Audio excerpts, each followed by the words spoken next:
Recording in progress. Okay. Um, so this is a conversation between me, Sara Ness of Authentic Revolution. Taylor, do you want to say who you are? Yeah, Taylor Barratt from Authentic Relating Toronto. And Jennifer. Yeah, Jennifer Nicolaisen from Seek Healing, based in Western North Carolina in the US. And we're just going to jam some on leadership and how that shows up being part of relationally based organizations and businesses that have to, I think, meld a lot of participatory decision making and organization with also having to sustain themselves. And it felt like the three of us might have really interesting perspectives to share with each other. So, that being said, Jennifer, go back to what you're saying. Oh, sure. Well, now that we have had an official intro, I feel maybe even a little hesitant or shy to bring up what I was going to say because it's a bit edgy. Um, I suppose, Do I it. suppose that means I should just go for it. Um, well, we were talking before we hit record, we were talking about the tension in authentic leadership between holding on to leadership and authority too tightly, and how, just the what I'm going to call obvious for the sake of our conversation, like the obvious problems that can lead to as far as a community being healthy and sustainable and having its own life force. And then on the opposite end of the spectrum, also completely abandoning authority as a necessary component of human relating, and trying to create a structure that's completely flat and where everyone's equal, which just also isn't in alignment with growing a community in a sustainable way, at least not in my experience. That both are necessary, and that I think what we're talking about here is moving towards a model where we're just more present with power as it shows up in different humans in a community, and like learning and practicing how to share it between ourselves. And the thing that I was going to say is that we were naming also before we hit record that part of what feels edgy about recording this conversation is, oh, well, what if we say something wrong as leaders? Like, what if we say something that, from some social justice perspective is offensive or not correct or something? And it just, I'm having this kind of full circle thought around that, around what I'm perceiving to be in a social justice space, as we are all like trying to create a better world for each other, like a world that feels safer for everyone to live in and express within. This very tension is alive, this tension between what is between like authority that has historically created oppression, for people to not fully express themselves. Like if we think about this from a meta cosmic perspective of leadership, like not by any one person, but the way that society has led itself, has led to some significant oppression and trauma, and kind of simultaneously understanding how without honoring where we've come from, and that social legacy that we're living from, we can't, or at least I think the way that I experience it and what allows me to lean into full transparency in a conversation like this is that there can't possibly be a right way, and there certainly can't be a right way that abandons the truth of where I came from and the authority that held a space for me to self-define and become who I am. And so I don't know, I was just kind of tripping on that, and like the how this like tension between authority and, I don't know what the other side of it would be, or if I'm even using the words that we want to be, but like, or that we want to use, is present even in how I show up with a voice in public spaces.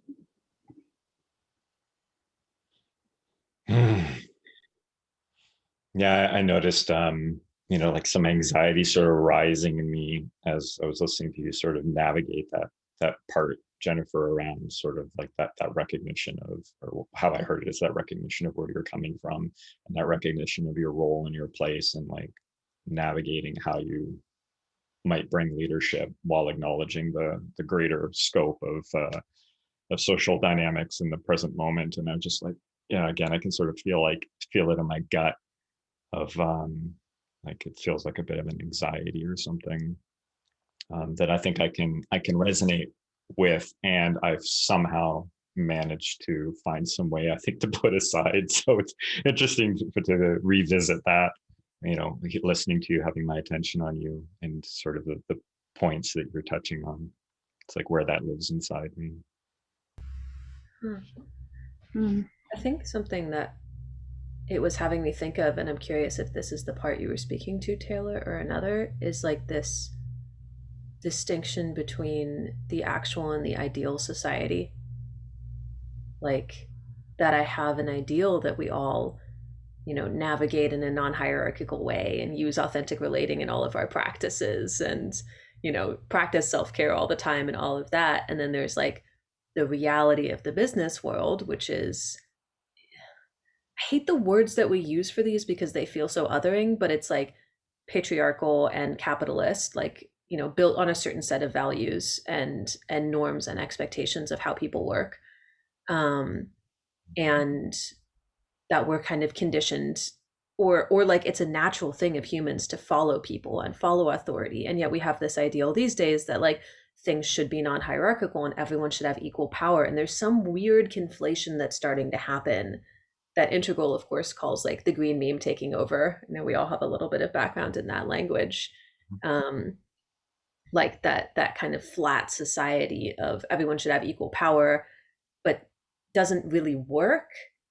And I'm just really curious about the way that those two streams are crossing right now, like the way the world should be and the way that it is, and the necessity of, in order to have like a successful business and actually make change, aligning with the way the world is, but also trying to bring it towards the way the world should be. And like, how much do I do that without like really breaking something, either my business or society? Mm. Mhm. Yeah, Mm. I think that fits. I think when you were talking about the ideal, I felt like open and sort of bright. And like, yes, yes, the ideal. And then even as you started to sort of talk a bit about, the way things are, I felt fairly settled up into the point in which the concern came in that we might do it wrong. And then I felt the clenching come back. There's something about like that tension of like, there is what is, there is where we want to go. I'm actually kind of okay with a part of what I perceive what is, but it's the how we go about to make that transition where I feel a lot of the tension. There's like the ways in which other people seem to want it to go. There's the way in which I seem to want it to go. And I wonder, okay, where's the healthy balance? And I think me trying to figure that out, that's where a lot of the anxiety and tension comes for me. Yeah, it feels like something really hard to lean into.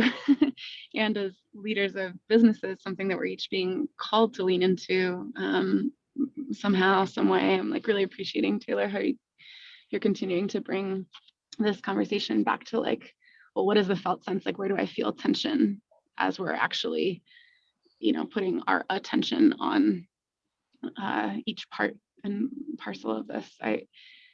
Something that was coming alive for me when you were saying that, Sarah, is I just wonder about like to be like, it feels maybe pedantic or something, but I kind of think that the way that we name things just is so important as far as like reframing reality. And like there's one way of seeing the energetic or the dynamic that we have to embrace in business and in that dimension as the words patriarchal or capitalistic. But it kind of gets me curious about like other words beneath those frameworks that like more accurately identify the spirit of that needs to be embraced. And it's more like form, or power or something, like the particular structures of capitalism and patriarchy and how that's created gender trauma in the world feels almost less interesting or something, or like it's Oh, I the love spirit that. behind those, like what like what part of them is, what do we want to hold on to from those things? I want to play with that. It feels like a great way of like piecing apart some of the tension that Taylor is talking about too. It's like those words automatically create some tension and pushback, and they hook into a wider narrative. And there's both the question of like, what is the change that we want to make? How, or what that tension is, how are we navigating it? And then how is society navigating it? And how are we reacting to that? Which is like where I feel a lot of the tension right now. But breaking apart the words, I'm just going to take a stab at this for a minute. Like, I think I really like the idea of form, of bringing in structure. It's been something I've been learning a lot in my business and community lately, is that me trying to like let everyone in on the decision actually has us go in a whole bunch of different directions, and people get really kind of like psychologically shaken up and confused. Like one person has to decide where the ship is headed. But I can still use things like advice process to have everyone, and transparency to have everyone included in, you know, giving input on that decision. So there's something about form that I think I othered, along with all the things I didn't like, that's actually feeling really good to bring in. But there's other things like, I mean, you and I have talked about this, Jennifer, like the kind of precision on being exactly on time rather than being able to go a little bit with flow. Like, you know, I was 10 minutes late this morning, and my form is starting to let people know, like, hey, I'm going to be, you know, 5 minutes late. And then I was 10 minutes late, but still, like, you know, that buffer and being able to have it feels really good and alive, because there's values behind it, like relationality with myself and with other people, and going at the pace of relationship, which is often a little bit slower. So it's like, I think structure, when structure comes along with expectations around rigidity, or what feels like rigidity to me, which to some people feel like, well, that's just integrity. Like Jennifer, you and I got in an argument with around this the other day when I was upset at you coming late. And so it's like, what does that mean in terms of what we're considering like business normal? And I guess I'll give one more example. I had a conversation with an employee this week where she had done things like, basically she had missed some responsibilities that had been really clarified, that I'd already had a clearing conversation with her a month ago. She had like a month to make them happen. She hadn't done it. The normal thing in that situation, and kind of almost what I came into the conversation prepared to do, would be like, hey, I have to fire you. Like you probably lost our company like thousands and thousands of dollars, like directly because of the choices that you made to like not, you know, update some documents that you promised to, and not let us know that a course was under enrolling, and not, you know, give me information to update the course, all these things.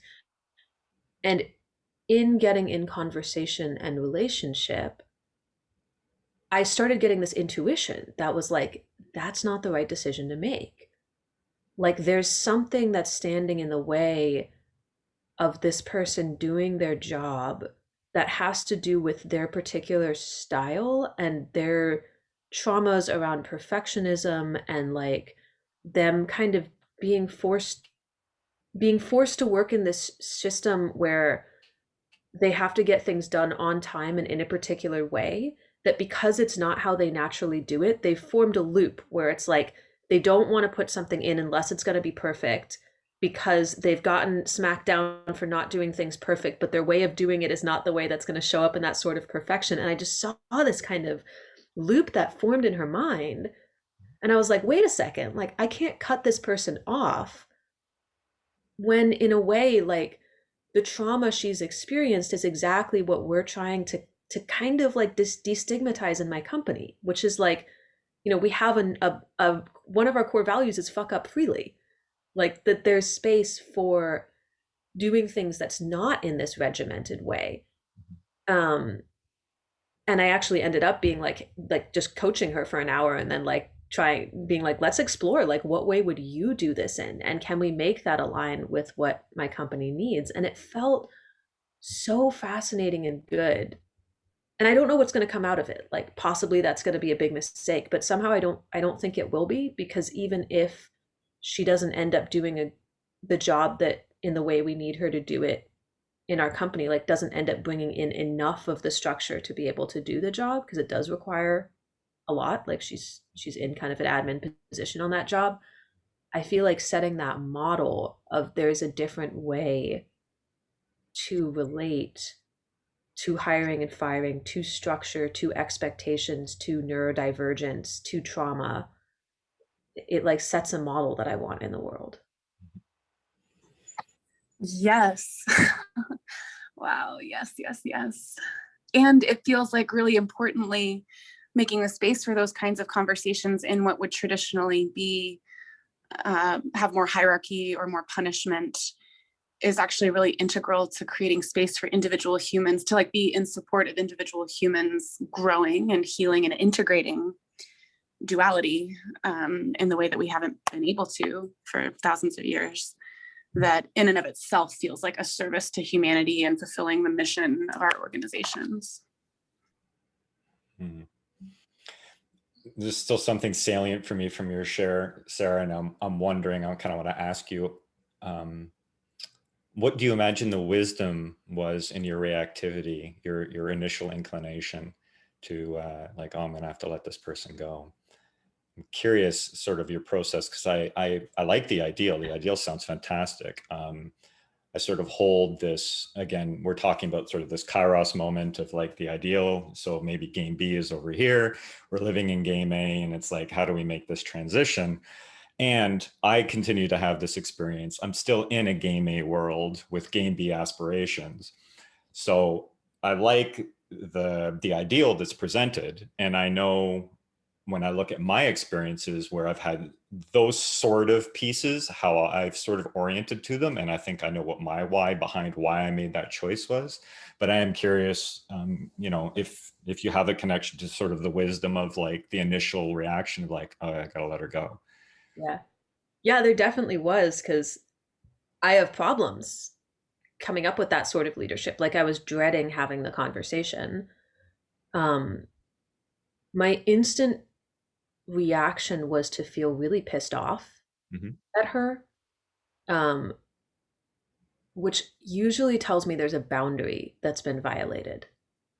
Um, and even though I really didn't like that in that upset, I wasn't able to see her perspective, like it's very kind of, I can get really angry and I just get kind of vindictive. And I'm like, I do like, fuck this, like this person has like undercut me and the expectations were really clear and I worked so hard for once to set clear expectations. And it's like, yeah, like I did all the things right. Like I wasn't, you know, kind of the wishy-washy, like, you know, I'm not really telling you what your job is. Like I gave her very clear parameters. And so I was pissed off. One thing I actually did when I realized that is I've learned that sometimes I can be missing information in that very bipolar thinking. So I actually went back through the messages I had with her and I checked specifically, like, did she do any of the things I thought she didn't? And so when I found bits of evidence where I was like, okay, she did do parts of them, so that kind of de-escalated me a little bit.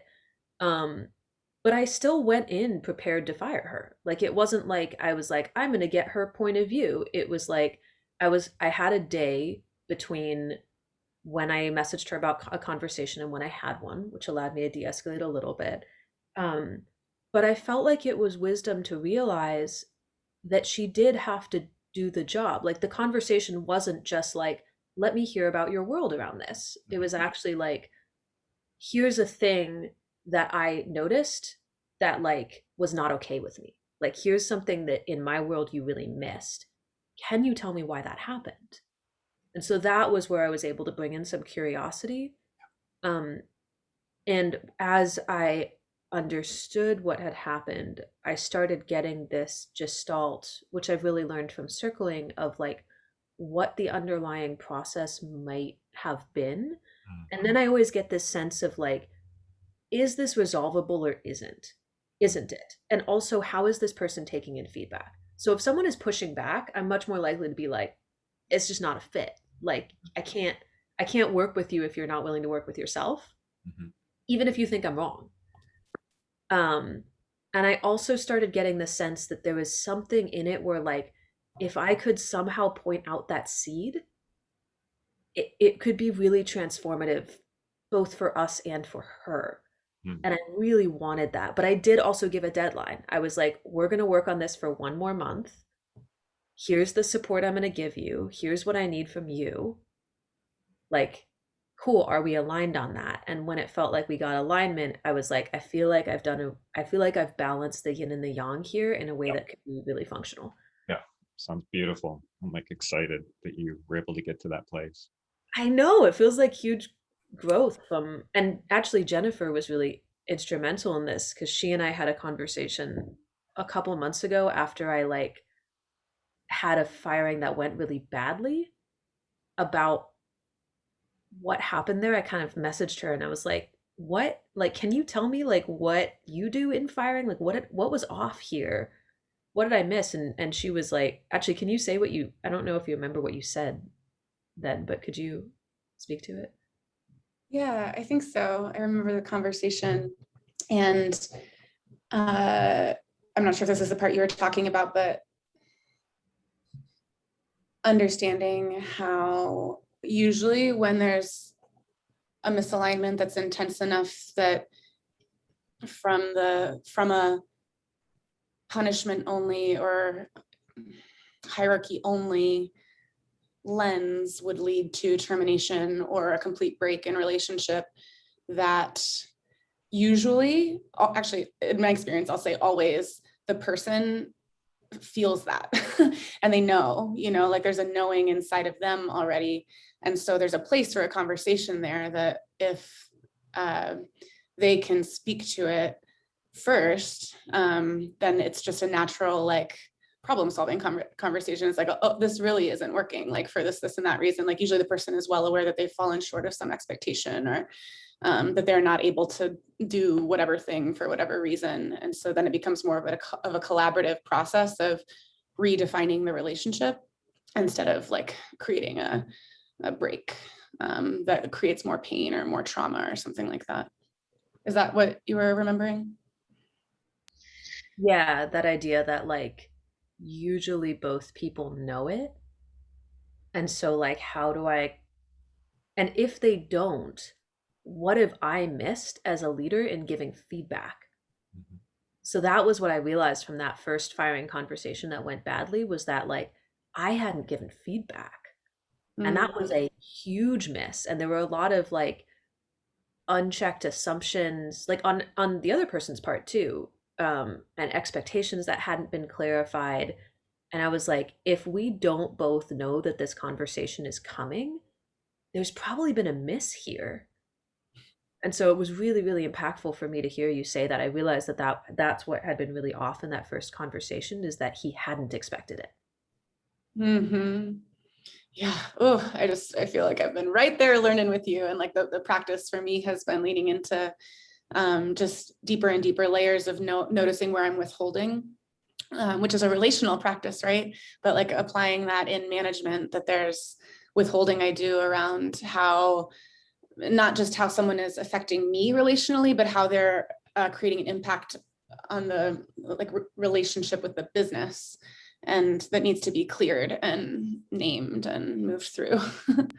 That was actually the really powerful part of me at the end of the conversation with this last employee, was she was like, she kind of had this moment of being like, when I came on because I wanted to create ease for you. Like I wanted to make your life like more joyful, and I don't want to be the cause of that not happening. And I was like, that is the ideal that we're going for.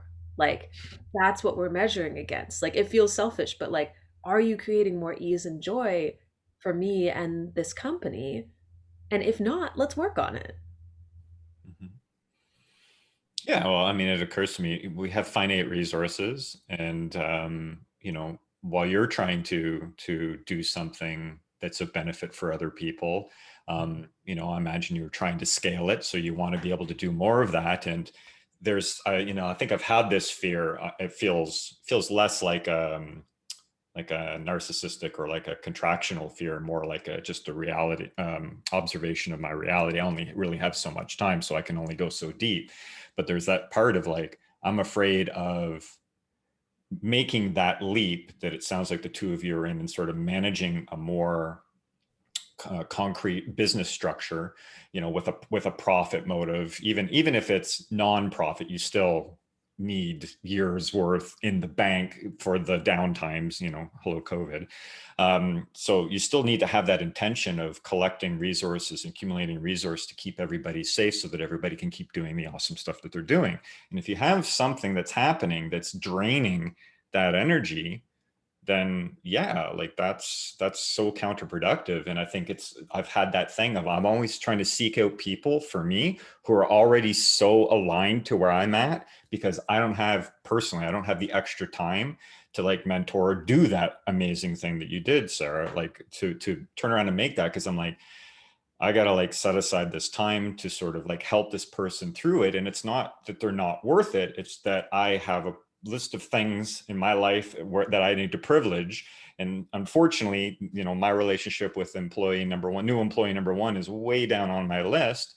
And therefore there might just simply be a boundary, an energetic boundary there that I can't do, even though I have this ideal that I would love to get to. I just haven't lived my life, or I haven't structured my organization in such a way that it actually gives me a buffer so that I can actually step more into a higher, I'll call it a higher mode of management or a higher mode of being. I'm trying to be efficient. And in my efficiency, we can get really clumsy. And it's just like, okay, it's not working. You got to go, I'll find somebody else, Taylor, you've talked a couple times about this, like managing your energy and like needing to figure out how to not get overwhelmed with it. Um, and I'm really curious, like, for you to say more about that. Like, what is it?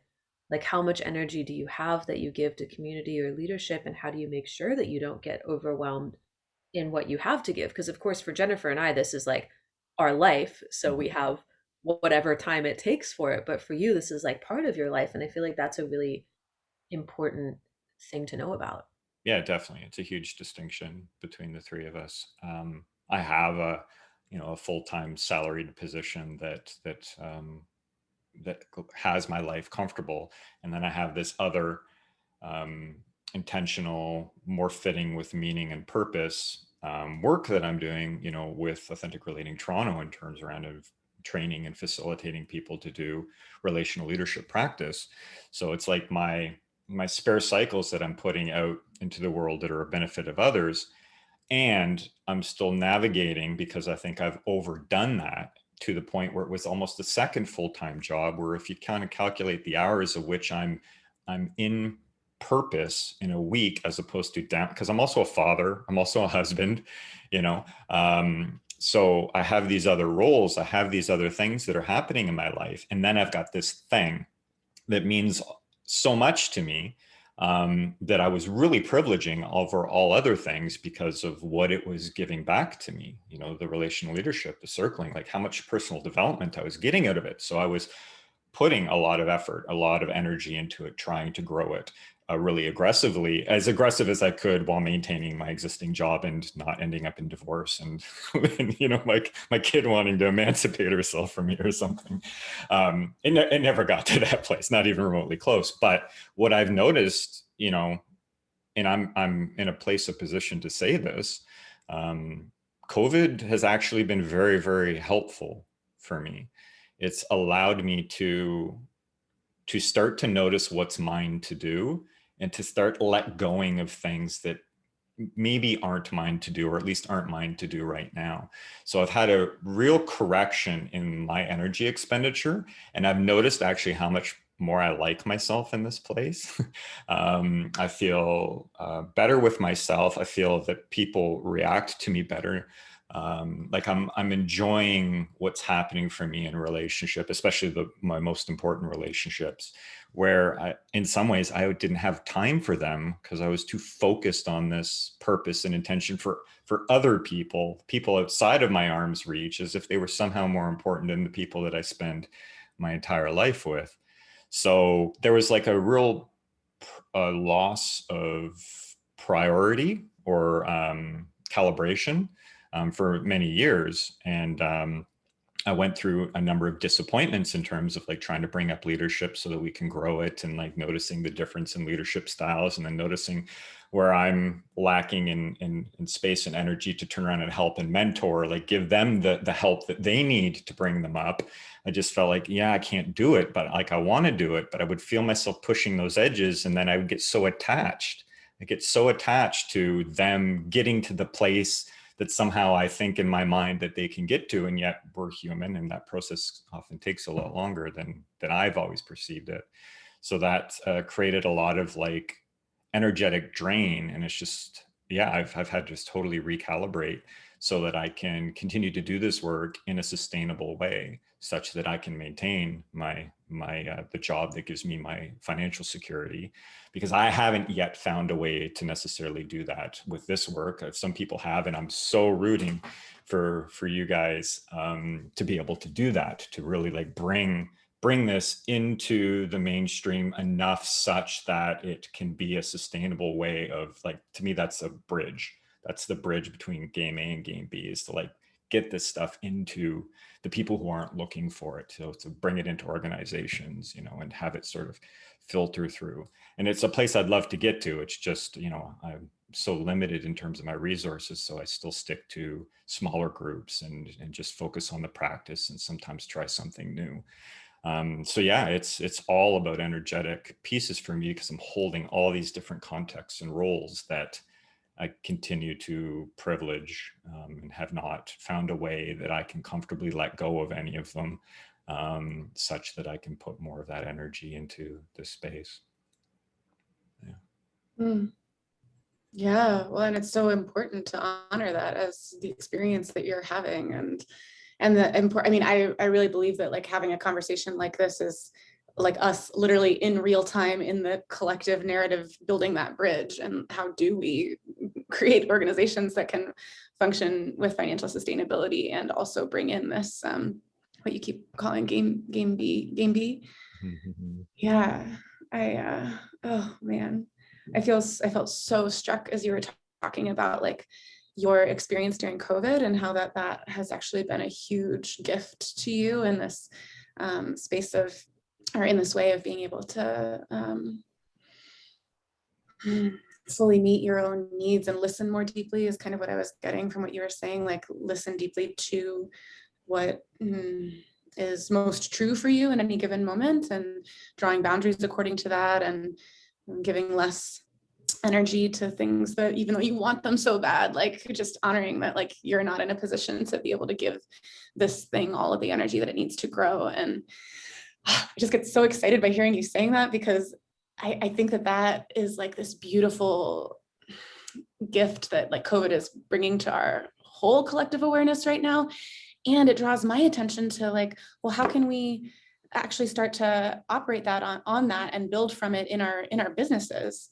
And it has me like really wanting to share with you. I shared this with Sarah already, but something that I'm experimenting with in my business right now is like, and this might be a crazy idea, but I'm just really wanting to trust that whatever resources we need to give that person all of the energetic attention and circling that they need in order to grow, that energy and the resource that takes doesn't have to come from just me, that it can be sourced from the community if we're growing the community, which is the business, in a way that it feels empowered to do that and has the resources in it to do it. And so I've recently introduced this new structure on our team that I'm calling co-management, where, because I kind of ran into a similar thing, and I'm full-time doing this, right? And I'm like fully aware that my staff, which is growing pretty fast, that the way that I've grown us to this point is by really giving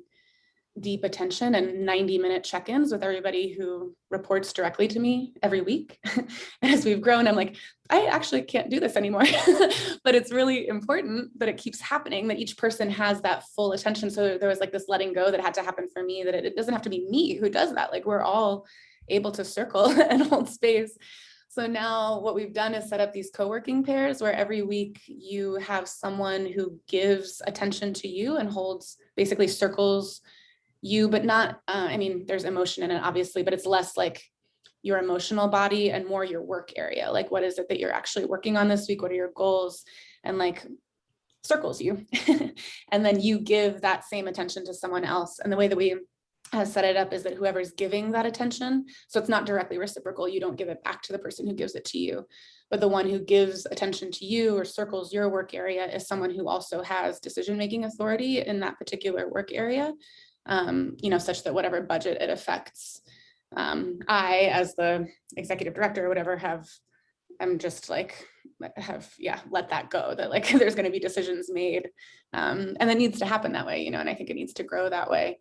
But I'm trusting, and at least so far it seems to be true, that there's more empowerment that happens through that, and that people still are getting the like deep dive that they need to grow through these experiences of both working and relating together in a productive way.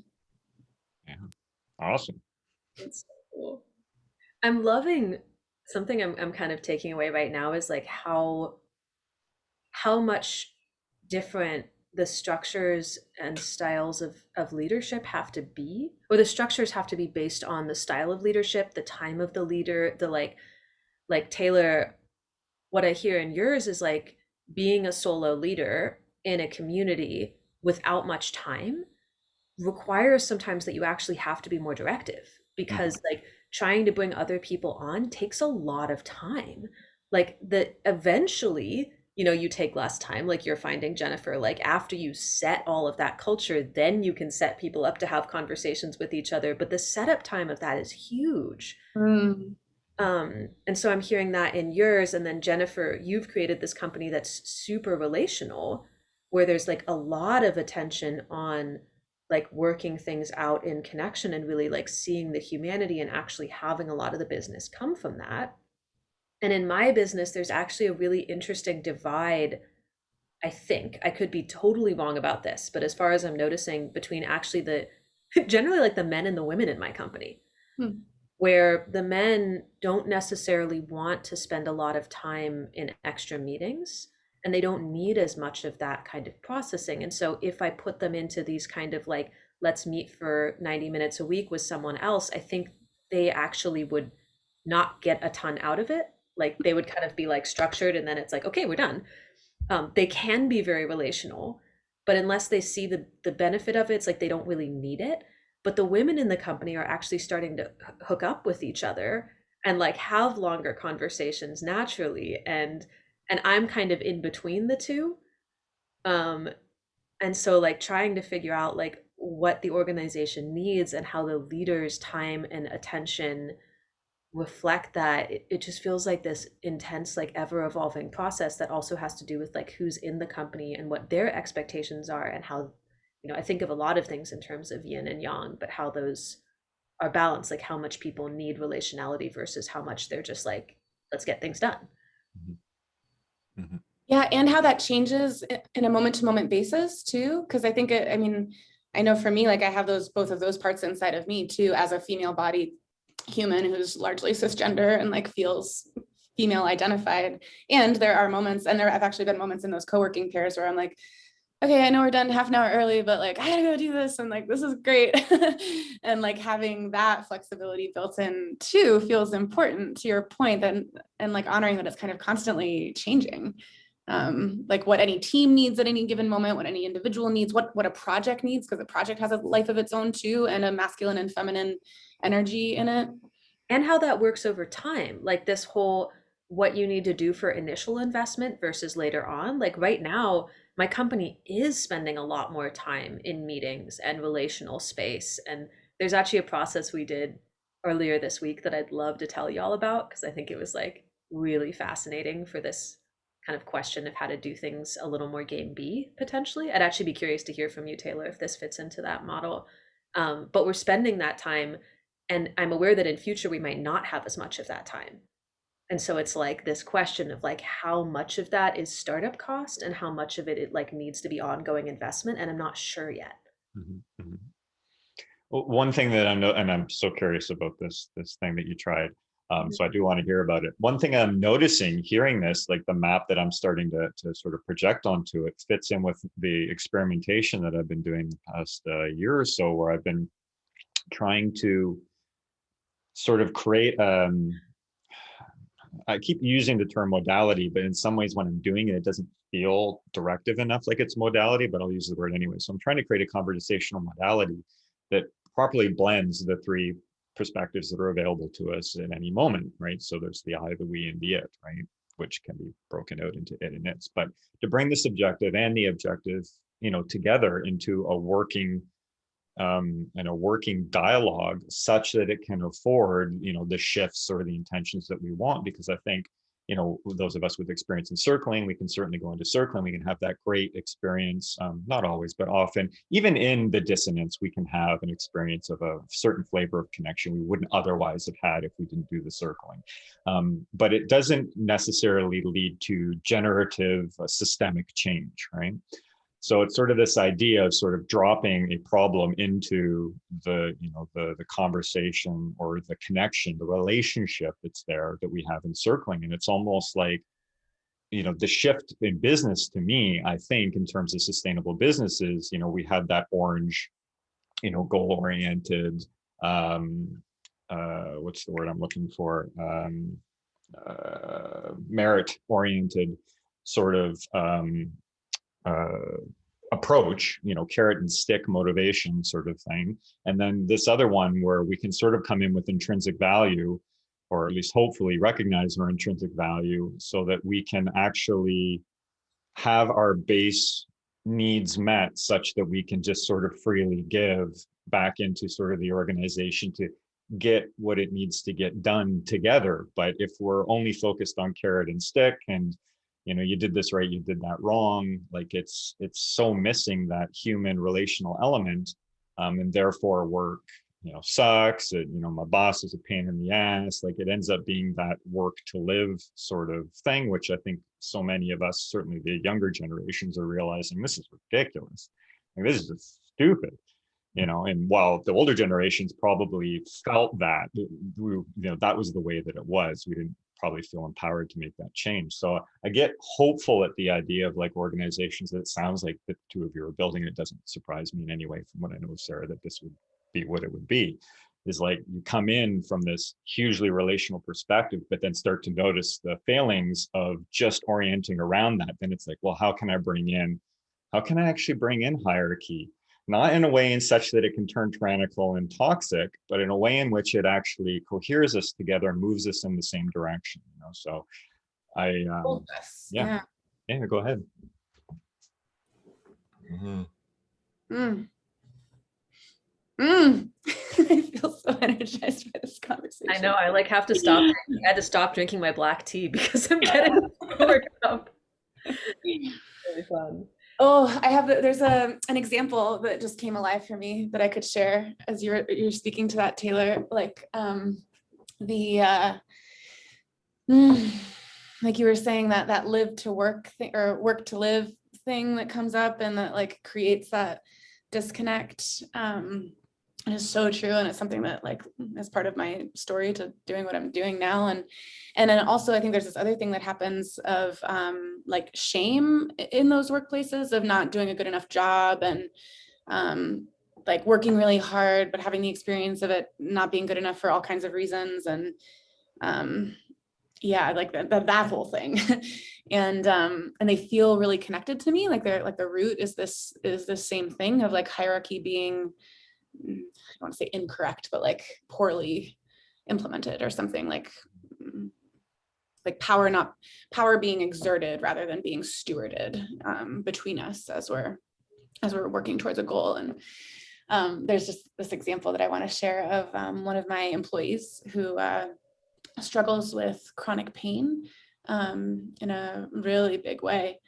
And just this week, so we've really intentionally, like in our staff handbook and in our operating principles and protocols, I and we are trying really intentionally to create a culture where it's not about like counting, which hours you're working during the day or like which hours are productive or if you need to in order to increase your overall productivity or increase your productivity. I don't really love that, but to be the best human you can be in this community, like if you need to take a week of no meetings so that you can catch up with your stuff, or you need to like take a week of creative time, not feeling like you're abandoning the organization or not doing your job, and like, so you shouldn't get paid for that time, and like understanding that actually, in fact, that's a part of your needs for, you know, showing up in your fullest self. And anyway, so for this person, taking the time to ride through her experience of pain is a part of who she is and how she shows up. And when she shows up fully, she's amazing. And like, we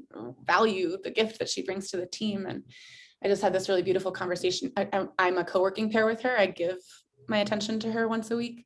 And we had to reschedule it this week. And she like was being a little scarce on text. And when I finally, you know, got in the meeting with her, I was like, well, you know, what's going on? She's like, oh, I had a really bad episode with this thing that I deal with a couple of days ago. And I honestly haven't been able to do any work the past few days. And, you know, I'm not even sure what we're going to check in about today. And, you know, even having been in this culture that we're trying to create, it was so powerful for her to hear and have reinforced, like, this experience that you're having isn't something to be ashamed of. It's like a part of who you are. And we want to like welcome all of you in this workplace, and your job isn't going anywhere as long as you're holding on to it in the way that we're holding on to it. And there's actually space for that.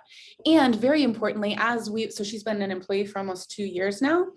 And another really cool thing that happens is that her job, this feels like an important thing to like map out somehow, or put words or form and structure to as we develop these models, is that like everyone's role and responsibility, or the systems, need to be clearly defined such that in the ebbs and flows of individuals' capacity to give or not give, other community members can step in and like take over the system briefly. And that's how it's happened with her, like time and time again. It's fucking cool. Like the community somehow shows up to resource the parts of the workflow that aren't happening. Because, and the other thing that's really crucial to that actually successfully being implemented is proactive communication. Like, it relies on her telling us when she's not well, you know, but as long as the systems are there and that communication is in place, it just like takes care of itself. And it's so cool.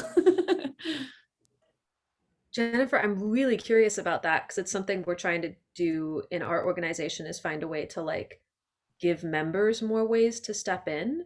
So like how does that happen? Is there like a way that the community knows that she's going down, or like how do you make spaces for people to step up and fill in those gaps? I mean, I'd say that we're still figuring out the like form around it and like how to like actually create protocols around it. But this co-working pairs thing really helps to serve that, and just cultivating a really open communication atmosphere on Slack, like the the platform that we've implemented that really, really effectively. And it's like quite normalized for people to do check-ins around how they're showing up this week, or like, I'm not going to be available for this time because of this. And just normalizing and creating a culture where those types of check-ins aren't just polite, they're like actually kind of expected as a part of your job. And you have people on Slack that aren't just in Seek Healing, but are also community members? Yeah, well, the line gets kind of blurry, right? But like those shares or those reveals are usually shared on like, we have a private channel that's like just staff, you know, for a certain work area or whatever. Yeah. But sometimes people, like, it happened recently where someone posted it in the general channel and was like, whatever, you know, thanks for letting the whole community know that you're not going to be available for meetings this week. Doesn't really matter, you know. I love that though. Like, that's just like kind of bringing in a whole new thing for me of like, even in our internal systems, could there be a channel where I invite in a bunch of our most engaged community members? Like, we've been really playing with like, I guess like the question of what creates strong internal community versus like inclusivity. Like it feels like actually a really tough boundary for me, like especially now as I'm like just forming a team culture that's becoming really strong. And I'm hiring new people.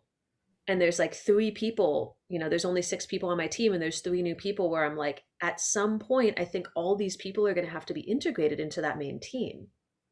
How do I do that without breaking the team culture? Or if I invite new people onto Slack, what impact is that going to have on our feeling of exclusivity, kind of, and everyone knowing who's there? And Yeah, just this kind of, but what you're pointing to actually feels really beautiful as an example of what can happen when there's less exclusivity, because there's more people to pick up slack, which is something that we've really struggled with. Yeah, I think it's really important to still have a clear container for the exclusive feeling of my core team, um, and yeah, I think just continuing to build it out and build more uh, pods or more teams that are having their own. I mean, I don't know if the 3 new people you're adding like need to get integrated into a specific work area, or if they're a part of a new work area or a superstructure for multiple work areas. Like, I think it's possible to still cultivate like that feeling of trust and exclusive, or protect it rather than cultivate it, and build it into the bigger thing that you're kind of constantly creating, with its own little micro spaces for trust and exclusivity. Yeah. It occurs to me as long as your intention of sort of the culture that you're wanting, or like the place that you're wanting to get to, it's going to inform the decision making and the structures that you're putting in place. So it sounds to me like if you have this intention of like, well, we need to set it up so that the whole house isn't relied on this single beam, especially if the single beam has, say, a pattern, or I shouldn't say a pattern, but like the chaos of things that could come up, physically, that could turn around and, sort of have them out of commission. And then suddenly, then you're in this really hard position because you've created a structure that so relies on this one person to be at their best all the time. And then it's like, well, you either hired the wrong person or you've got the wrong structure. And, I like the idea of like, well, hang on a sec, let's just accept that people think differently. We're all neurologically diverse, period. Some of us are less familiar to us than others. And it's just like, well, how can I set up a structure such that we are not beholden to, a dip? I don't even know what else to call it, but, just like an unexpected dip. And I like that it sounds like you're sort of building that structure such that if something happens, if chaos ensues to whatever degree that is, there you can still maintain a certain degree of flow. Like suddenly that the house isn't burning and you got to rebuild something, and I think that was sort of my experience, is that I never took the time. I should say I never took it, but I also never felt like I had it because it wasn't what was most important to me. I never created sort of that structure. So it did rely on me being sort of a singular focus. And then it's like, well, you either align with me or you're not. And I can kind of deal with people who are buffered on this much part, but if you're too far out, then it's like I don't have a process in place that I can actually include you. And it's, it feels sucky to sort of exclude and say, well, it's not a fit, because I would love to find, like everything is workable. Like I like to hold that intention. And, Sarah talking about what's the startup cost. And it sounds like, to whatever degree you have the space to work it through, you've already done it. It sounds like you're putting in some great policies, some great structure that really allows you to operate the way you ideally would like to operate. Like, it sounds like fantastic. Taylor, something I'm imagining too is that, like, in running community, I know I had a different experience than in running business, because it was like the people that I had to take in were the ones that volunteered rather than the ones that I chose, which meant there was a lot more diversity in what personalities I got. And it took like a lot more time to figure out, like, can I work with this person or not? And if I say I can't work with them and they're a volunteer, like, what does that do to everyone else that wanted to work with me? Like, are they scared of getting kicked out of their positions now? And do I even have the power to choose who's like, Yeah. yeah. Yeah. Yeah. I mean, in my experience, I don't think I ever actively had to exclude anybody. I sort of let it in sort of a way where we just both sort of realized like, this is kind of isn't working, so that was just sort of which actually reminds me of my first marriage. That's kind of the way that one went too. You can sort of feel like, oh, this isn't really working. And I don't really think we're jiving anymore, but we don't really know what to do with that because we still have this thing that we want to accomplish. So we're in some way, we were accepting it to do it poorly rather than to take the time and do the right thing then and there, or invest the time and make the change then. And again, for me, it's that compression of time and resources is the place that I at least allow myself to deceive myself that I probably didn't have much else that I could have really done. But I love the idea of like dropping all this other context that I have, so that I can turn around and build something like what you two are talking about, such that we can sort of include the diversity of the ways in which we show up. Because I've seen that in myself, where I've let go of my shoulds around what I think society expects, around like a 9 to 5 workday, and realize like, oh, actually, if I just follow how I'm feeling, and I put the effort in when the motivation comes online or when the energy comes online, I'm actually as productive as I am if I sit there from 9 to 5 and slog through 3 hours and get If not more productive. Exactly. Yeah. Exactly. And so I haven't lost anything. I've actually gained, personal resources, self-care, compassion, and going through that process allows me to have more compassion for where other people are at, that, there isn't a one size fits all. So Yeah. yeah. Yeah, I'm remembering. I think a lot of it's about motivation too. Like Taylor, recently I noticed you getting super lit up by like the game B things and the Stoa and this kind of like way of tying together the I, the we, and the it, as Integral would put it. And that seems to be giving you energy. And like for me, when I was first forming community, like I was doing it while being a full-time student and studying circling and writing my thesis. So it was like I didn't have a job, but like it wasn't like I had a ton of time, but I was so energized by learning. And the process of creating community was so much about learning that like it just kept me going.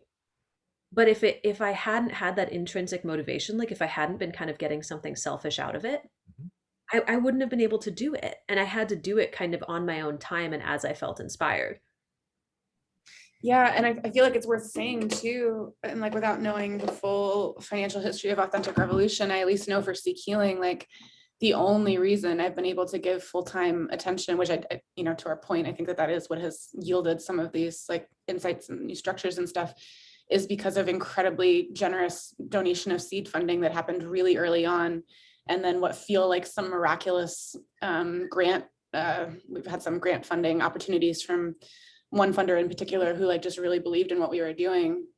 And like, whew, it like almost brings me to tears in this moment, like how important that was for this to even be possible. Like it's not like I could have, it's not like there's something special about me or something. It was the time and resource availability to fully dedicate attention to this.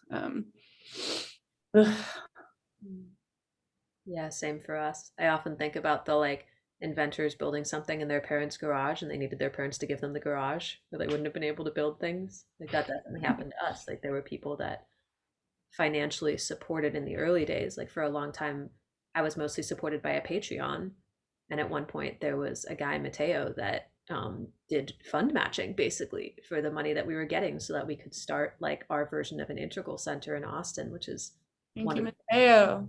Yeah, seriously. Like it was up to like $2,000 a month, like supporting on the Patreon, including like, his efforts also to get out the word and that sort of belief, and my parents being willing to support me through college rather than me having to get a full-time job. Like it wouldn't have happened without that. Community is a lot of the time proportional to the time you can put in, I think. Absolutely. And like in the spirit of like actually growing into this direction, like in making some kind of huge cultural shift, like that's the kind of like giving and receiving that we're going to have to practice at a bigger socio-cultural level. I feel like I want to, in the spirit of gratitude, like name Joshua Ginsberg, my partner, who makes like an obscene amount of money comparative to like what 2 humans need to survive on, and like chose to literally split that income to make it, to fund this business. And I think that kind of wealth distribution has to happen in order for new ideas like this to like come into being in the world, because it does need that startup incubation and the energy of in order to make some of the the transitions we're speaking of from community into business or into like sustainable structure that many people can hold on to and draw life force from. It makes me want to give kudos to you, Taylor, because I feel like you're kind of, in a way, being both of those people. You're being the community creator and the funder of it. And you've kept a community going for a really, really long time, like one of the longest standing AR communities, because you were willing to do that. Yeah, I think some part of that is true. I think because if I had to rely on it, I would either have had to have done it differently, and again, in terms of like the scarcity of what would I call this, like ethical facilitational resources at my fingertips, would have made it very hard to scale up should I had needed to rely on that to sustain my lifestyle. Like it would have been next to impossible. So it's actually helped me shift my perspective on my normie job, is that it affords me the opportunity to be able to do this other stuff. I would so love to do this other stuff at a greater scale. But again, it comes down to, I was sort of trying to do that in a very haphazard, sort of maybe sloppy way or idealistic way, but trying to train facilitators and bring them on into leadership positions. And then just through having that relationship, we would sort of come to a certain degree of coherence in terms of intention.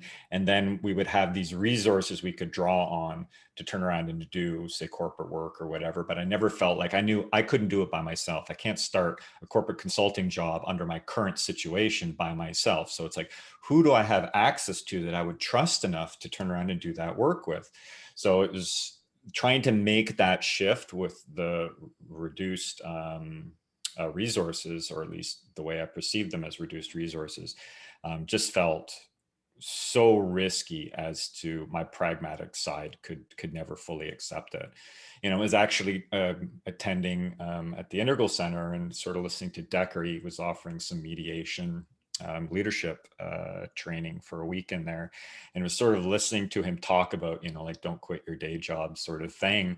And I don't think he was speaking to me directly, but he was speaking to me directly. And there was that part, because I was really on the edge of like, no, man, I need to change this so I can go do this, this awesome stuff, not even seeing the narcissistic qualities that had me so attached to doing this awesome stuff.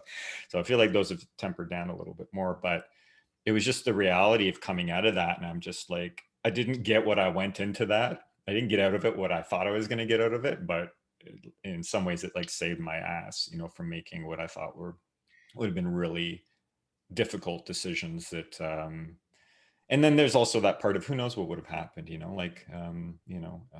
necessity is the mother of invention. So there is that way in where I feel sort of dynamic enough. So there's always that question of how safe am I playing it? So I'm always wrestling with that in terms of my leadership, and how do I continue to grow something? And what I notice is happening in me is I'm making the shift less from something that requires a lot of structure and a lot of resources to what can I actually do sustainably. Nice. And then I imagine once I feel like I'm at that place, then when I have spare cycles, okay, now I'll mentor one person and try to bring them on, rather than trying to do it with, a random group of people, whoever feels called to it, the volunteer sort of situation. And I'm struggling with it because it's going to be a long process at this, until I change something. And I struggle with that, man. I really struggle with going slow when it comes to getting things done. Like I want to get to that ideal place yesterday so that I can do the stuff that has me so energized, and then I get sort of caught up in the minutia of what it takes to get there. And I don't feel like I'm in a place where I can appreciate the richness of what's actually there. It just feels like a burden, and while I have that relationship with it, I know it's not going to be a sustainable way of going about it. So I feel that's so hard. I struggle with that all the time of like, I can see where I'm wanting to go. And just in this last year, I realized that like there really is benefit in having like a 5 or a 10-year plan, because it forced me to slow down.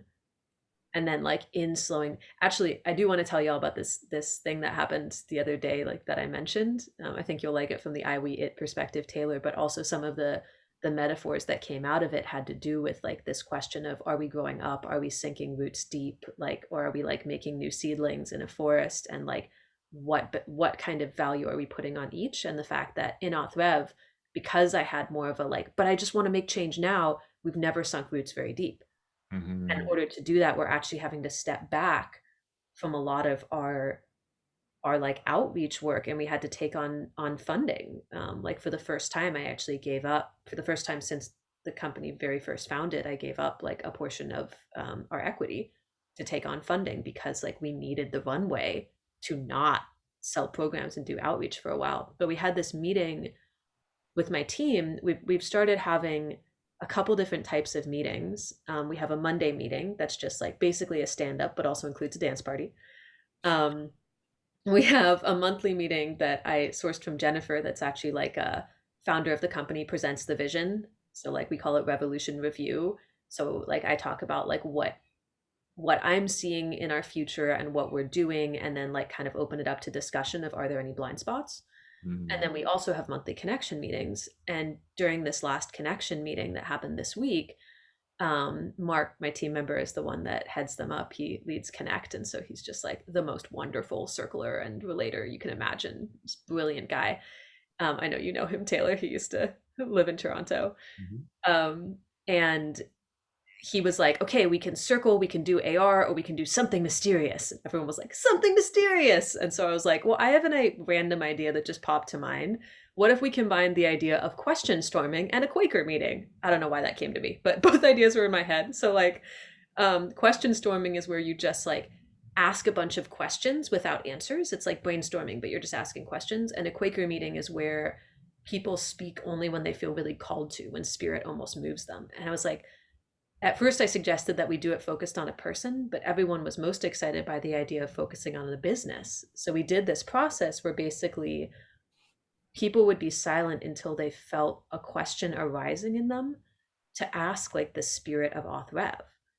And then if anyone felt kind of like they were inhabited by that spirit in that moment, they would answer the question. And if nobody answered, another question would come up from someone else. And it turned into like, I'm so goal focused that I rarely like doing spaces like this. Like I want to give the answers. And it felt very difficult at first to just make myself live in the questions, because we ended up having like 95% questions to 5% answers. But the questions that came up started to be these incredibly rich metaphors. Like, if we're a forest, like, what direction are we growing into? What is this balance between taking in nutrients and giving them out? Like, are we spreading saplings?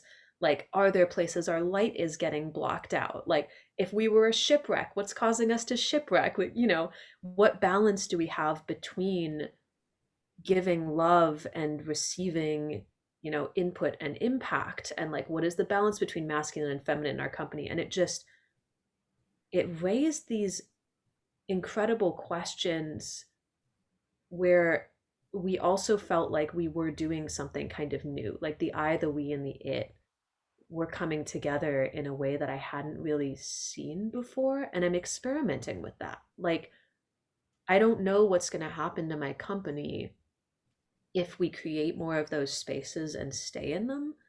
But I have an intuition that it's going to be really interesting. And something I am noticing is that the more we do those sorts of spaces, the more different members of the company, even ones at pretty low levels, are stepping forward and starting to go like, hey, I'm having these ideas, or like this thing is happening for me, or like it's opening up some form of empowerment that everyone's willing to be in the questioning together.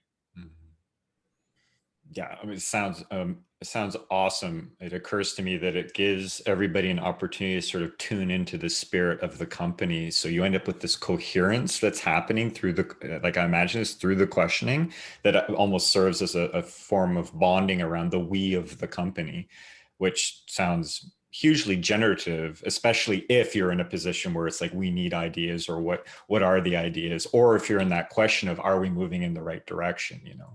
So I just love that. It also sounds massively inclusive, and it just gets an idea of like where, like, I imagine it gives you an opportunity to slightly recalibrate too.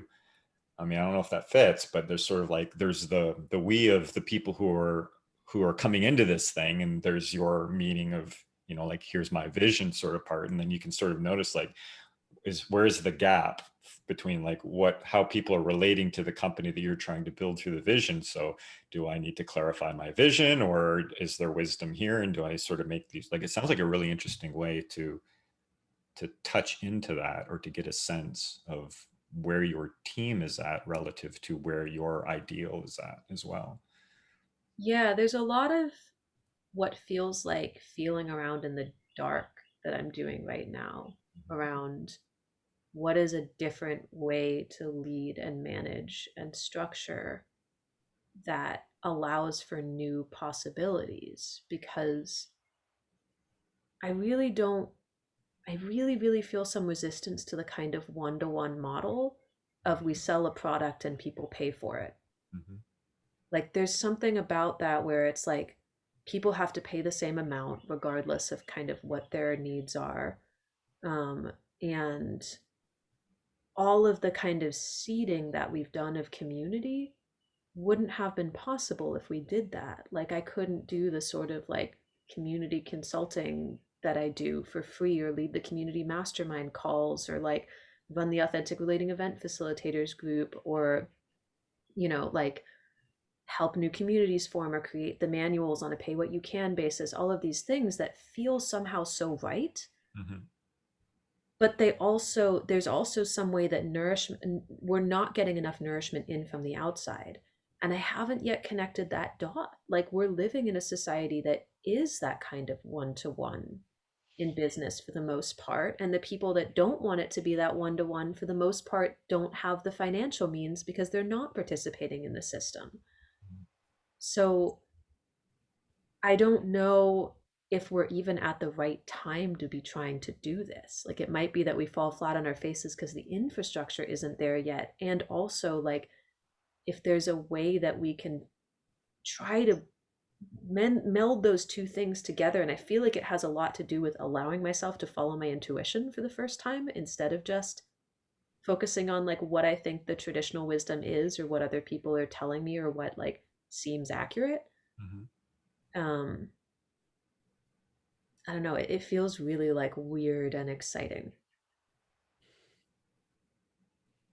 Mm-hmm. There seems to be like a gravity around this inquiry. Like I feel not heavy, but I feel like a real solidness sort of in my stomach. It's like, so like something really matters, something really important here. It's got like a density to it. Yeah, it feels almost like a spiritual exploration to me. Like I notice myself almost in an altered state when I'm talking about it. Mm-hmm. Yeah, my somatic experience is similar. There's almost like a orbiting kind of feeling around my head, and like a lifting or something. And that solidness too that you're speaking to, Taylor, I have it at my stomach. Mm-hmm. Now I'm like, what do I do with it? What do I do with this?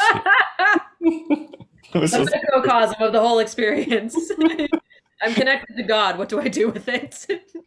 Oh, I mean, I'm kidding. no, I mean that even touches in on some thoughts that I had while we were sort of talking about this, and this piece about community and religion, and how I came to a peculiar realization when doing something with one of the leaders in the group, where we're reviewing John Vervaeke's Awakening from the Meaning Crisis series on YouTube. It's a 50 episode basically course in history and meaning and spirituality, and basically like our cognitive cultural grammar and how we came to be what we are. Anyways, it's just amazing. There's so much of use that I find, so many maps there, and we're talking about it. And as he's talking about Christianity and sort of what made Christianity, so particularly awesome at its time, because it was really this kairos moment, this moment between the ideal of where we would want things to be and the way things really were.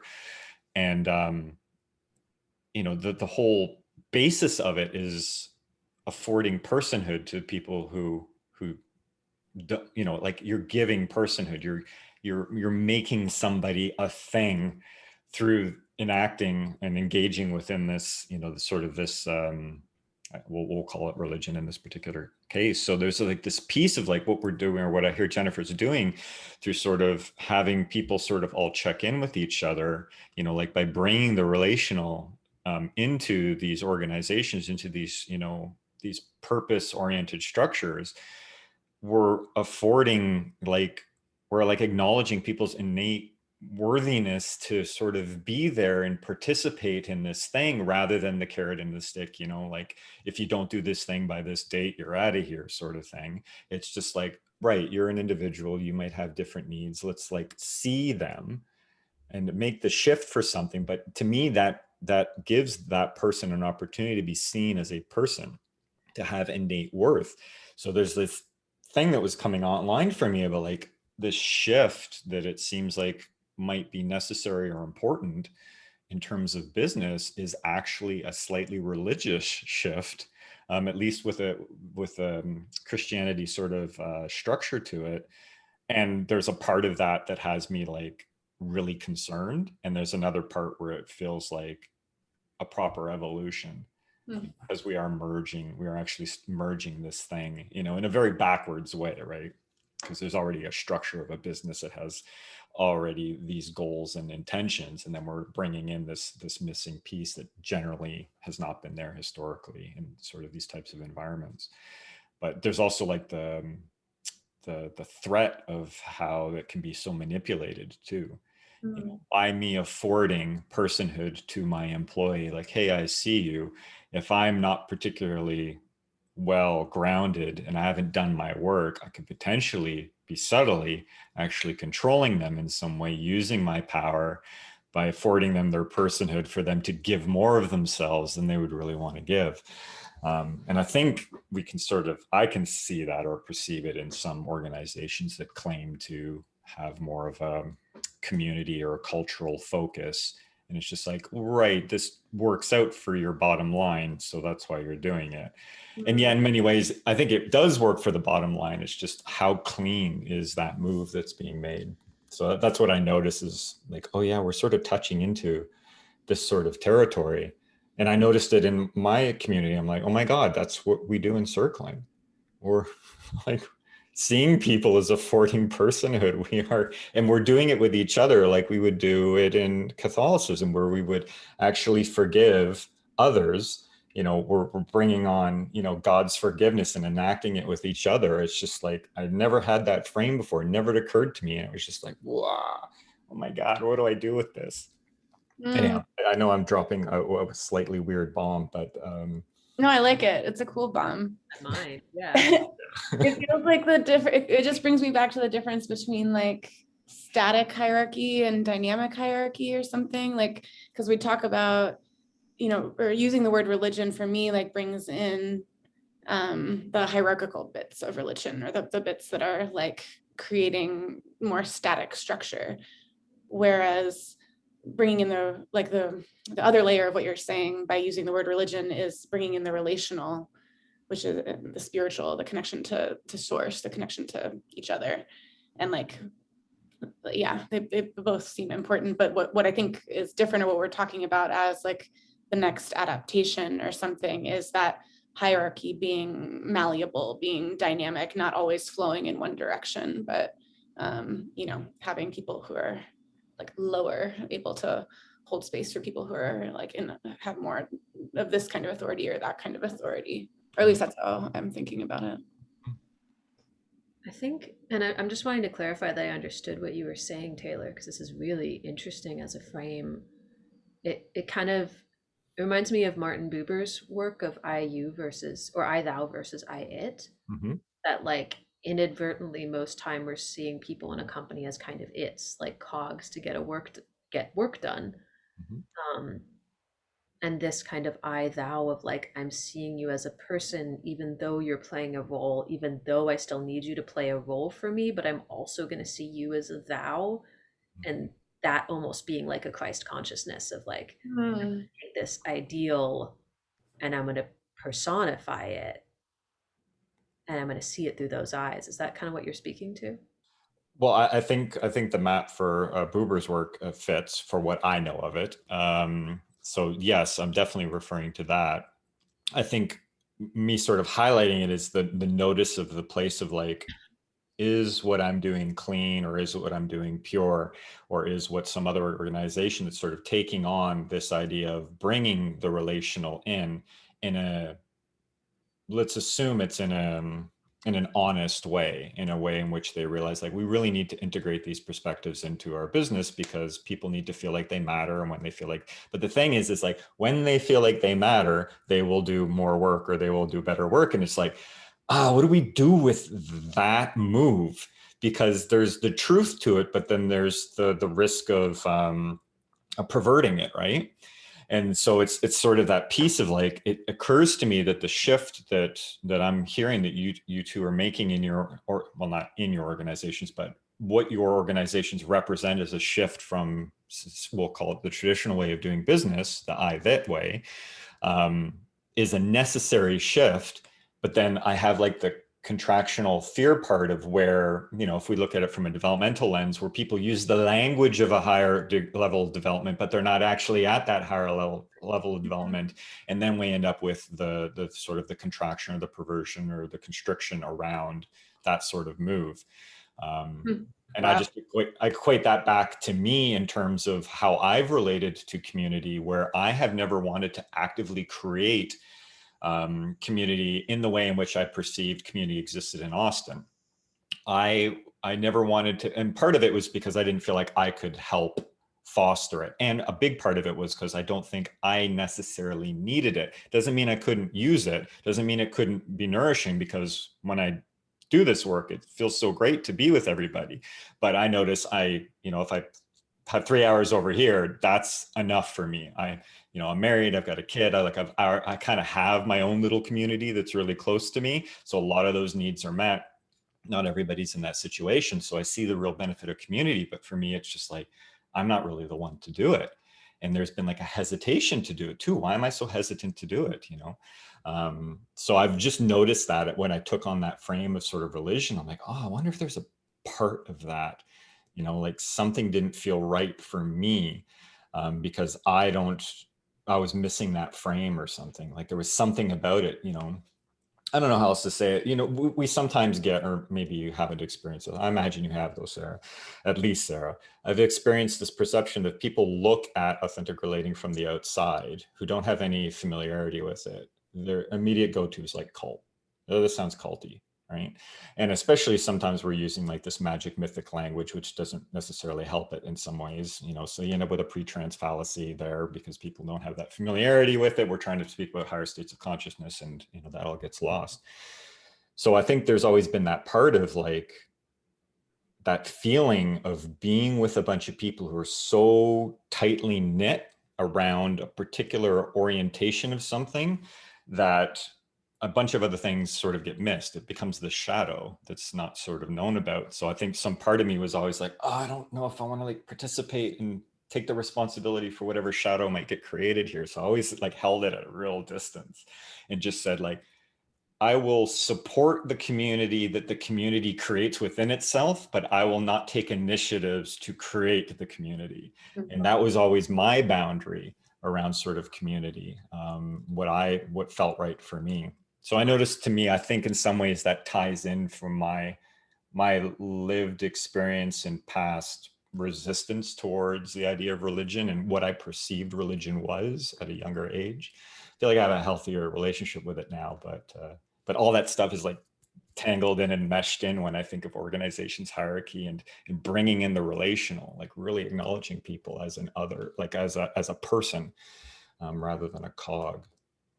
Kind of getting shivers. Like you're actually clarifying a lot to me about why I've been so scared to step into community leadership.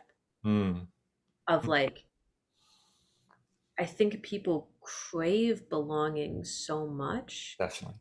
And they also tend to focus on leaders more than they tend to focus on ideals. And so it's like, if I step into a place where I'm providing belonging, it's like I instantly became a guru. And I couldn't get out of it.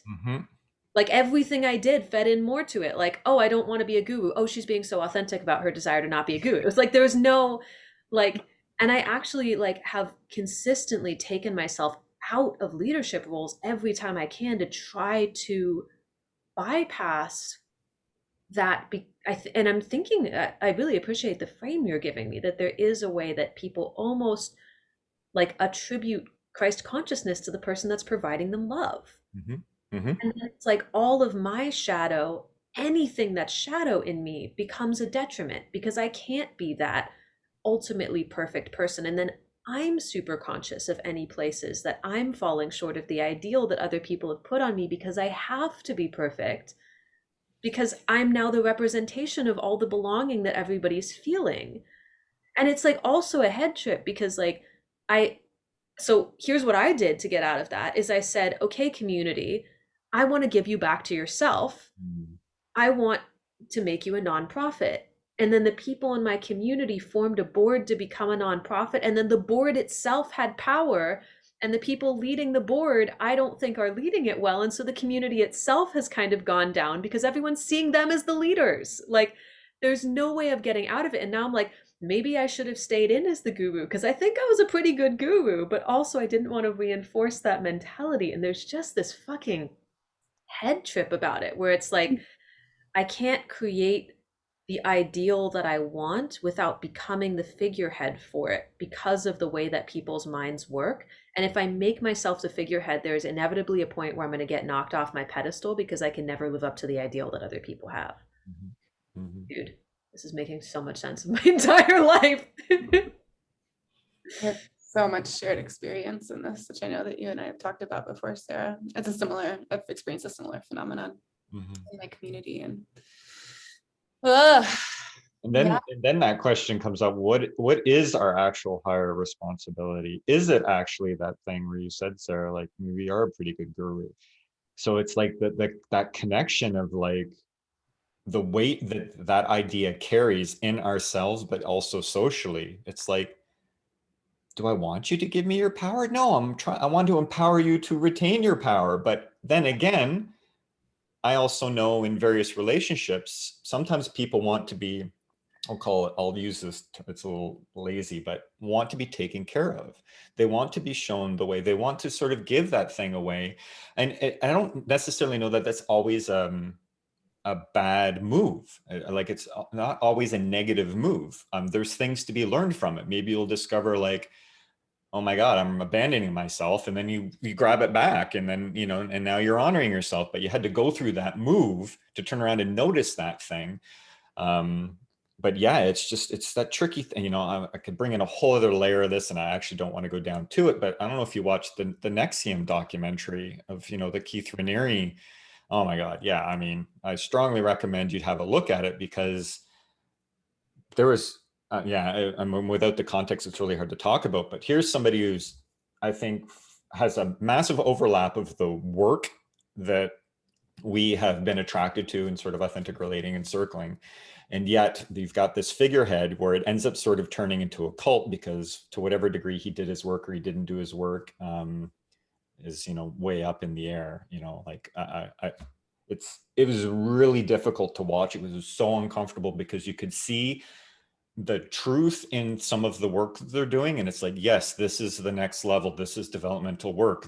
And then you can see like the toxicity and how these things can be so easily perverted. And then, it snowballs into this other thing. And then it turns into, the situation where the women have a private sect and they're branding each other, with the founder's initials. And it's like, how the heck did you move from leadership development stuff that like is really empowering people to really step into their potential and, and help subvert their deceptive parasitic processing and everything else. And then that power corrupts and people give it to the guru and the guru is like, oh my God, I've got like this power here and I'm going to rationalize away my actions, like it's just, it was really freaky to watch because it's just like, oh my God, I see so many people that I know and so much work that I'm familiar with. And then you see that typical fall from sort of grace position where it gets perverted in one way or another, like, and then it carries this scent around with it that then people are like, oh my God, like that thing's toxic. And like, Right, you get this like pre-trans thing where the mistakes become what everybody sees as like the reason why that new way of being shouldn't happen. yeah. And it really does depend on like the level of consciousness of the leader, which is much harder to see than something like, well, we know it's internal, it's not external. And that's the whole shift is like the internal starts to matter more than the external, but you can't tell that unless you're in it. And it has me think of like, I'm just thinking about like three ideals that I constantly hold in my mind that I think are stories that like really form a lot of the way I am as a leader. And if someone didn't hold them, like power would be a very different thing. And I'd actually love to hear after this if y'all have anything like this. But one of them is reading Plato in college and realizing that the idea of the philosopher king is actually my highest ideal of leadership and government, which is like not the person that's elected by the people, but the person that has studied their entire life to have the most knowledge of what is good and moral and true. And that is the person that is elected. Or brought on. The second one is the idea of I think it's the general Atticus in Roman history, that you know is this brilliant general, and then he retires to his farm, and it's actually the story of George Washington as well in a lot of ways. And then the Roman leaders, the Senate, come to him and they go, "Hey, we are fighting this war. We need you." And he's like, "I don't want to be a leader. Like, I want to fucking like hang out on my farm." But in order to serve his country, he does end up going to war, and he wins the war. And then the people go, "Okay, we want you to lead us. Like, we want you to be the ultimate power." And he's like, "Nope." And he goes back to his farm. Like this idea of the leader that leads because they have to, in a way, not because they want to. And then the last is the Tao Te Ching quote of, when the leader leads, the people say, "Look, we did it all by ourselves." And those have always been like what goes in the back of my mind around leadership. And if I had a different philosophy around it, I think it would be really easy for me to get corrupted by power. And I'm curious, like Jennifer, especially, I haven't heard your voice in a while. Yeah, anything on that, or anything on how you hold power, what your ideals around it are? I didn't, haven't had exposure to those particular stories, but they resonate with me, and my values and ideals are similar in the sense that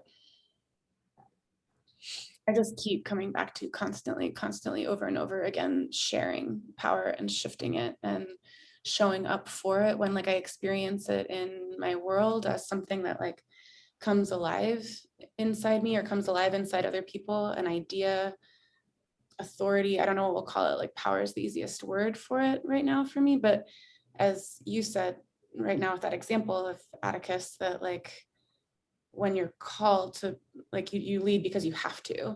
And it's like when that insight or authority is alive in me, then I feel the need to fully honor it and fully like submit in a way, in like a paradoxical way, to what this is calling me to, and to not grip it, to like experience it as something that's not inherently me, but something that's moving through me that I'm being called to express fully.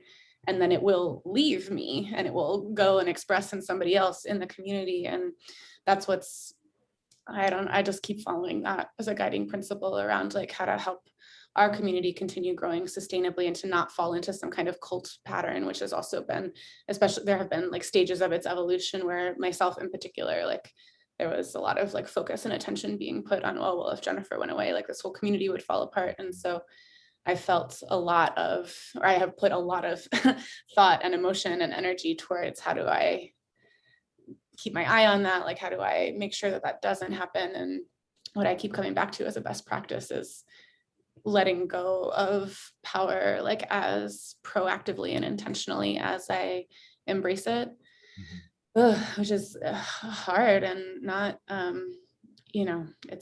it's just challenging.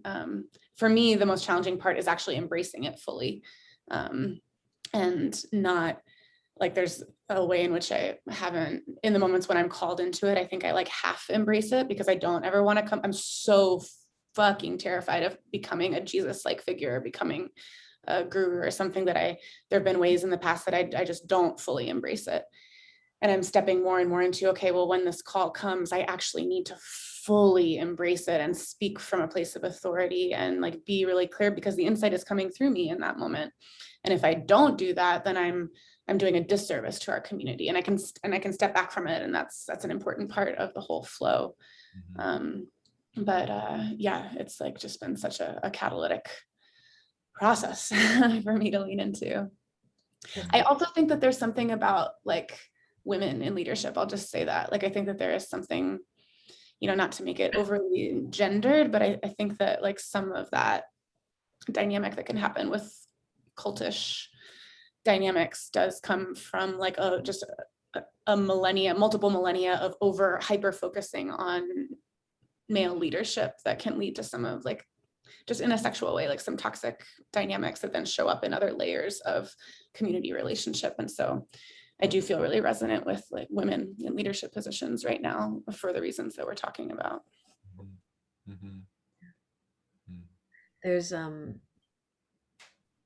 something in what you said that I wanted to highlight, Jennifer, and I'm trying to I think it's like that if you don't step fully into leadership, you can't give it up. Like nobody has claimed it. And I'm really loving actually this like Christ metaphor, which is funny because I'm Jewish, and so it's like I'm like, but also I really believe in the power of drawing on things that have been around for thousands and thousands of years, and it's an incredibly powerful metaphor, right? And so it's like this idea of someone who takes on the power and agency so fully and then supposedly dies in order to give it up. Mm. And in order to have all of us take a piece of it. And at the time that was like incredibly revolutionary, right? Because you'd had these priesthoods where the priests had all of the power, and the only way to get to God was praying through those feudal systems, right? And I think that still happened after Christianity, but if you look at the underlying ideals in the idea of Jesus, it's that like everybody, we are saved, we are already saved through the death of the person that had the power. And there's something that's like that I love about that ideal, that you actually have to like take the power, and then part of my ego has to die in giving it up, which is what it feels like every single time. Every fucking time. I have to own almost this son of God. If I don't step into that, nobody follows me. Because it's like I'm not actually taking on that I have a piece of the divinity that is important to follow, but then I kind of have to crucify myself or be crucified and accept the pain of that. And my response to it is what creates the change. It's not whether or not that happens, it's what I do as a result. Right? Whoa. Whew. Yeah, I notice like a part of me creates a tension starts to arise in me using that particular frame, and yet I don't think that particular frame is terribly different than the Bodhisattva, right? Right, exactly. Like that one, for whatever reason, lands better for me in my awareness and understanding, where the other one of sort of acknowledging, or even though that is the thing that's being sort of asked or offered, as I understand it in Christianity, is to be more Christ-like, is to follow in his example and actually do as if, so offer the forgiveness and turn around and create those sacrifices and offer because Christ is the Logos personified. So, be that and pass it on, do unto others. So in so many ways that makes sense, but it's so interesting because I think a thing that you said slightly before that, Sarah, I think is like, it's not like, yes, it's a metaphor, but I think if anybody watches that series of John Vervaeke's, is that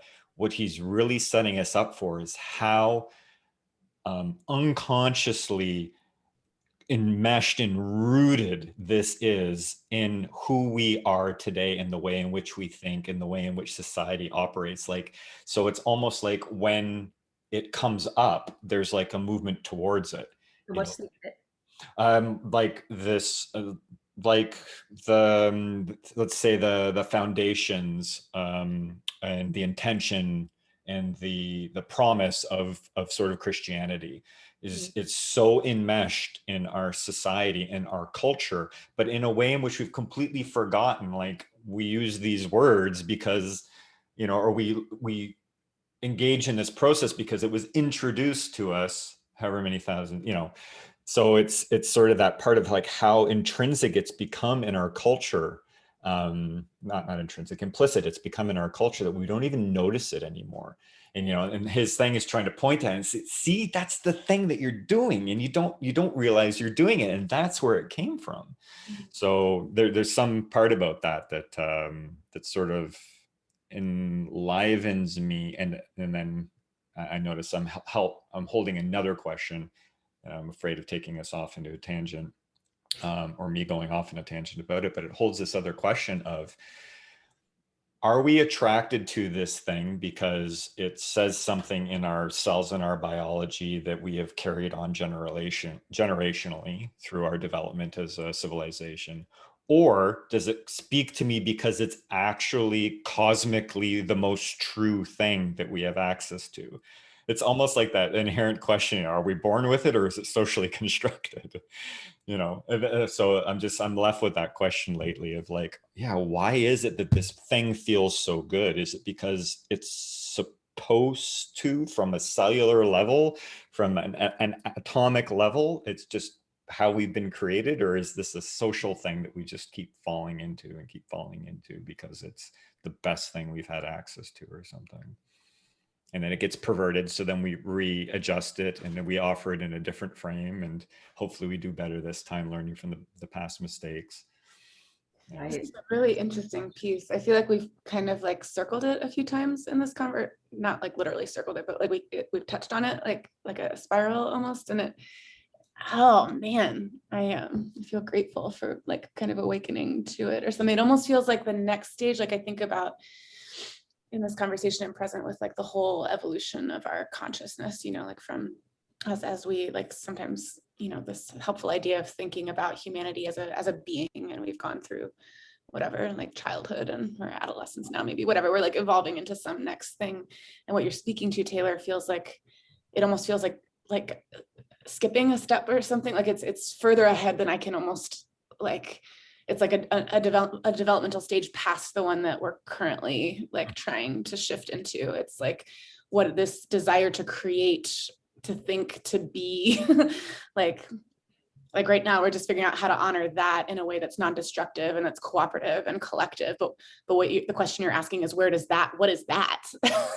And I'm like, whoa, that's just, right now I'm only able to honor it as like, that is God, that is the spark, like that is, I just trust that it's carrying us forward into something beautiful. But what a fascinating question to ask.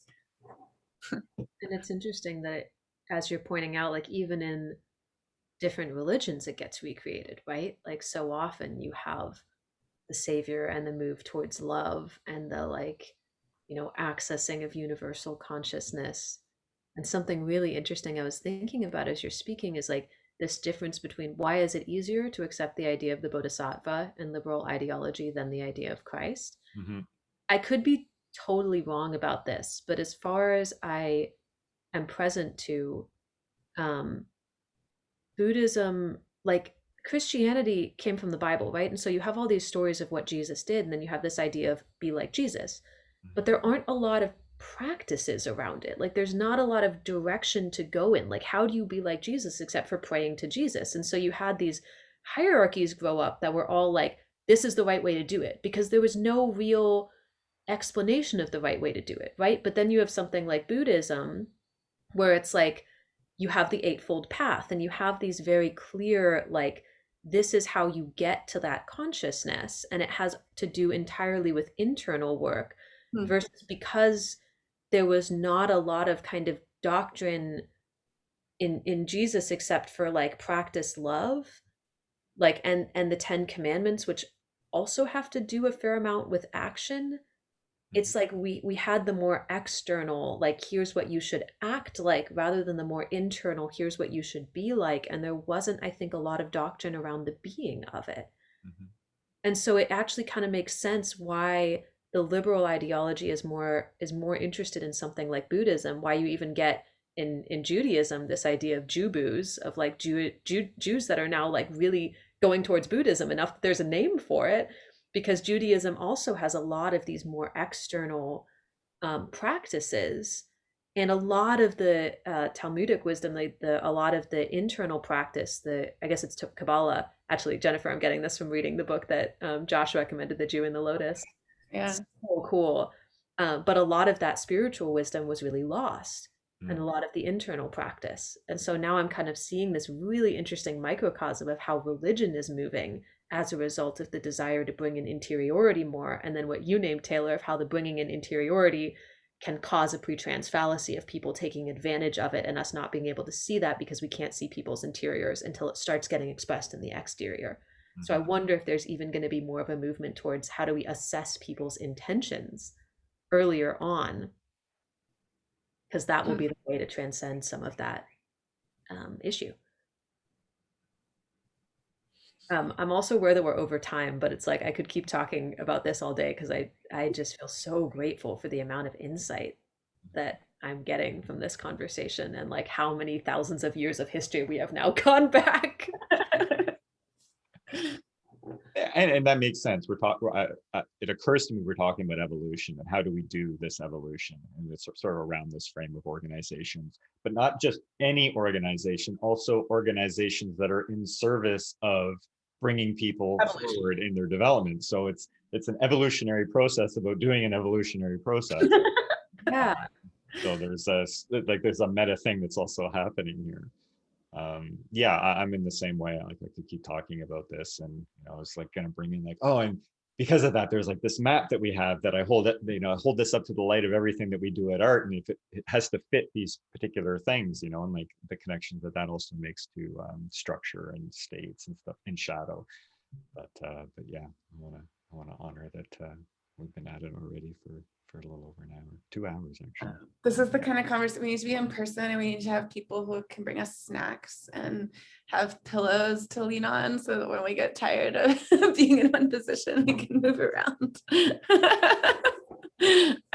It's such a pleasure to meet you, Taylor. Wow. I feel really like just a lot of curiosity in your direction. And there's also at some point in the conversation that I just wanted to like express this deep bow to you that was happening inside of me around what you've done in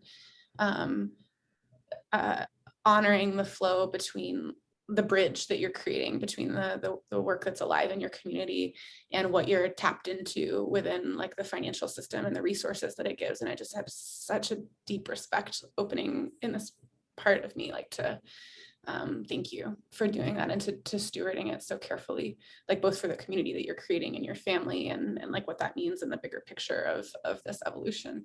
I just wanted to say that. Yeah, thanks. I'm going to work a bit more on fully receiving that, because there's always that part of me that wants to balance it out, and it's like, oh, but I could do better, or maybe I haven't done it all that well. But I also acknowledge that there's truth there, and I do feel it. That's just that's my stuff that I'm still working through, but I appreciate hearing it. It's a good reminder. It was lovely. Yeah, this was so fun. I feel so nourished. We'll do it again like once a month.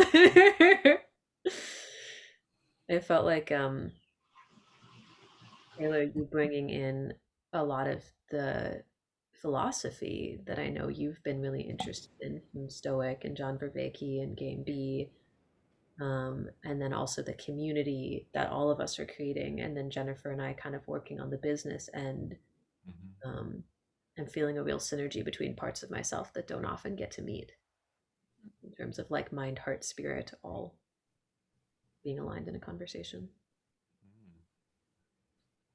I feel excited. It's like, okay, good. Maybe I'm getting better at having conversations that blend all these things together. I think so. No, I think we're having to cut ourselves off because it's so good. No,